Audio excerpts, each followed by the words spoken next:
గుణవతి అయిన భార్య ఎవరు? ఎవరండి?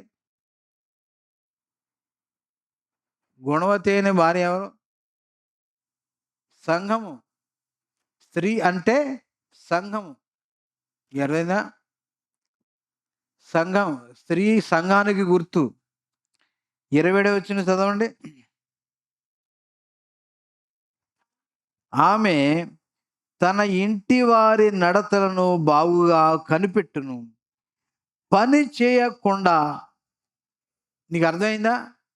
పని చేయకుండా ఆమె భోజనము చేయదు. అంటే మనము ప్రభు బలము, ప్రభు భోజనం అది. నువ్వు పని చేయకుండా భోజనము చేయకూడదు. నీకు అర్థమైందా? నీ పని చేసుకోవడం పెద్ద గొప్ప కాదు, నీ ఉద్యోగం చేసుకోవడం గొప్ప కాదు. నీకు అర్థమైందా?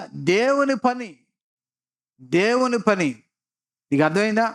దేవుని పని చేయాలి. ఈ వారం అంతట్లో నీ ఇంటిలోనైనా, నీ కాలేజీలోనైనా, నువ్వు ఉద్యోగంలోనైనా, నీ వ్యాపారంలోనైనా దేవుని గురించి నువ్వేమైనా పని చేశావా? ఆమె పని చేయకుండా భోజనము చెయ్యదు. నీకు అర్థమైందా? నువ్వు పని చేయకుండా భోజనం ఎలా చేస్తావు? దేవుని కొరకు ప్రియులారా, ఆ ప్రభు వల్ల నువ్వు ఎలా పాలు పొందుతావు? అర్థమైందా?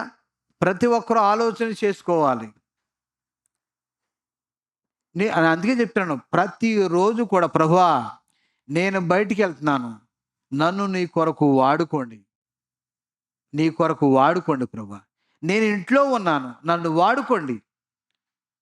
నీ ఎక్కడున్నా ఆ రోజు నీకు దేవుడు నీకు ఇచ్చాడంటే నువ్వు బ్రతకటానికి, నువ్వు ఆలోచనలు, నీ పనులతో పాటు నువ్వు బ్రతికించడానికి, నువ్వు బ్రతికావు, అనేకులు బ్రతికించడానికి నువ్వు పని చేయాలి.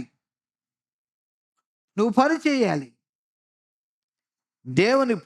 నిన్ను దేవుడు తన రక్తము చేత కడిగి నిన్ను శుద్ధీకరించి పరిశుద్ధుడుగా నిన్ను దేవుడు ఎంచి తన బల్లకు నడిపిస్తున్నాడంటే అది ఎంతో గొప్ప భాగ్యం. కాబట్టి ఇటువంటి భాగ్యములో అనేకులు ఉండాలని నువ్వు తప్పనిసరిగా పని అడగాలి. ప్రభువా నన్ను ఈరోజు వాడుకో నాయనా.